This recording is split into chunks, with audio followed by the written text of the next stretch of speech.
Hey everybody, Ms. Malcolm Hughes again, back with another book review. Where are the girls with the book in the club, with the reading glasses on, getting shook in the club, reading Ta-Nehisi Coates, humming Spotty Yachty Dope, with the wild let them drag me here, look in the club. I am very excited because we'll be doing part 3 of Killmonger. So if you recall last time, we left off with Killmonger and his crew, which consists of Knight, King, and Rook, going against Bullseye because they want to see who is the best hitman in town, because Kingpin only wants the best. As you recall, Rook was killed at the end of the second book. As the book opens, we get a first-hand observation, just like the film, of Killmonger allowing his rage and fury to inevitably be his downfall. And at one point, King tries to rescue him, and Killmonger's response is, "I'm not afraid of him." And he continues to try to advance and fight Bullseye, only to be in a position where he's near death and about to lose. Finally, King helps them to escape. So they all jump off of a building, but King has power, so he makes it so they land softly and they can get out of town. And as you can see, Bullseye says, "You look scared, kid." Because Killmonger was, "I'm not afraid of him, I can keep going," but he was going to lose. So fast forward, they get away. They know they have to get out of New York. At this point, you can't deny it. They have to leave. So King's like, "I'm getting out of town. I'll contact you all when I get situated. You don't have to answer. At this point, we should just let everything go. Eric, whatever grudge you're carrying, you need to just let it go." And Eric's like, "No, we need to kill Fisk. He just tried to kill us. We need to kill." And King is like, "Listen, they are men like Fisk, aka Kingpin, are the true kings of this world. And you are not strong enough to kill a king."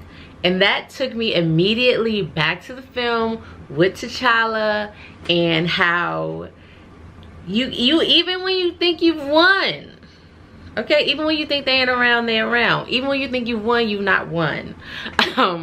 So it's that his anger is what carries him, but it's also what we saw will inevitably be his undoing, and that is what is foreshadowed throughout this comic.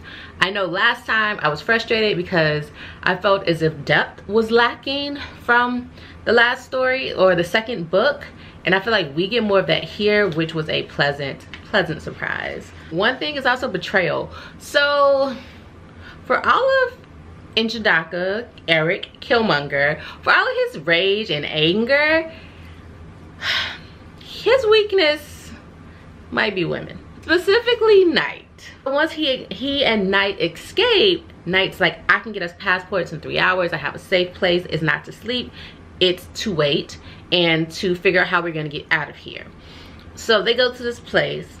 They end up having sex. Knight is the advancer. She's like, "It can just be endorphins. We can just say that's what it was. We both just needed to release. We're two wolves and we need this to feel alive." So afterwards, Knight is being Knight. She's detached, and Eric is basically like, "No other woman will understand me the way that you are capable of understanding me. You should come to Wakanda with me. You will be my queen." And Knight is like, "Well, in order for us to get there, we need these passports. I need to go get the passports. It'll be easier for us to do it. It'll be easier for me to do it if you're not with me." And she turns around like, "I'm coming back. I really am coming back. I would like for you to be here when I get back." So fast forward, Knight never makes it back. I won't tell you what happens, but know that something happens. And it turns out that Knight is working with S.H.I.E.L.D., or wants to work with S.H.I.E.L.D. Which one is it? And it's all of that. She wants to work with S.H.I.E.L.D. Eventually her and Eric are reunited, and so Eric ends up in captivity, and while he's in captivity, he talks to Mother Bass, and Bass is telling him, "Put this down, come back, go, your home is calling you, come back to Wakanda, serve T'Challa, like he will welcome you back. Put this rage down, it will be your undoing." And he's like, "But I will have no justice. I deny that request." And as you can see here, is Eric, he's just so angry, right? It is definitely his anger that carries him through. But one thing that I really liked about this third book in the installation is what I really appreciate about the film is that even if you disagree with Eric's rage, you have to understand that it's coming from a very sincere place. So I like this when he's talking to T'Challa's in his dream, and he goes on to speak about why T'Challa isn't worthy of the throne. And he says, when our blood and tears soaked into the soil, Wakanda was silent. Where was your grandfather when our people needed you? Where was your father when the colonizers killed a king? And where are you now when our people suffer? I will bring Claw's blood to T'Challa, to you, T'Challa. Then I will drown you with it before I cast you into the void. Mother Bast, I must deny you. And he's not wrong, but it's a very one-dimensional lens. Like, I did appreciate about the film when T'Challa says, I am not king of all the world, I am king of Wakanda. It's problematic. It's not the whole story. Am I my brother's keeper? Yes, I am. So it's multifaceted, but you can understand both angles and both lenses, which I really appreciate. Another scene here which really spoke to me is when Eric was speaking tonight about Wakanda, and he was telling her how beautiful it is, how great it is, how the sun just shines down on you, how the wind dances across you.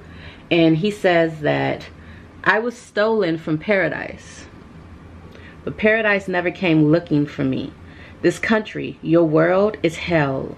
And every day that I wake up here, I burn. And for me, that was so prolific.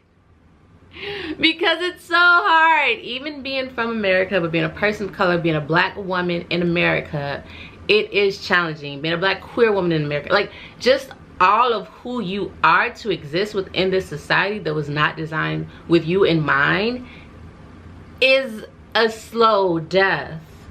So it rang true. Like, he was born in Wakanda, sure, but he was born, like, he was raised in America, and I felt his plight because people would look at him and say he's had the best of the American experience. He graduated from MIT, top of his class, so many job offers, but that alone is not enough. And people look at you as if there should be a greater degree of gratitude there. But as Malcolm X once said, whatever you are doing to my brother, you are doing to me, right? So no. So I actually really deeply understand where Eric Killmonger's rage comes from, but I also understand that when Mother Bast tells him the only justice is peace, that there is a truth in that as well. And that is what I appreciate about this series. This is what I appreciate about this character. Eric Killmonger is so multifaceted, and his anger and his rage are valid, whether or not they're appropriate and whether or not it's the best way is another question. And I love that one has to grapple with that. So I do think that this third installation is closer to what I was hoping for with the series.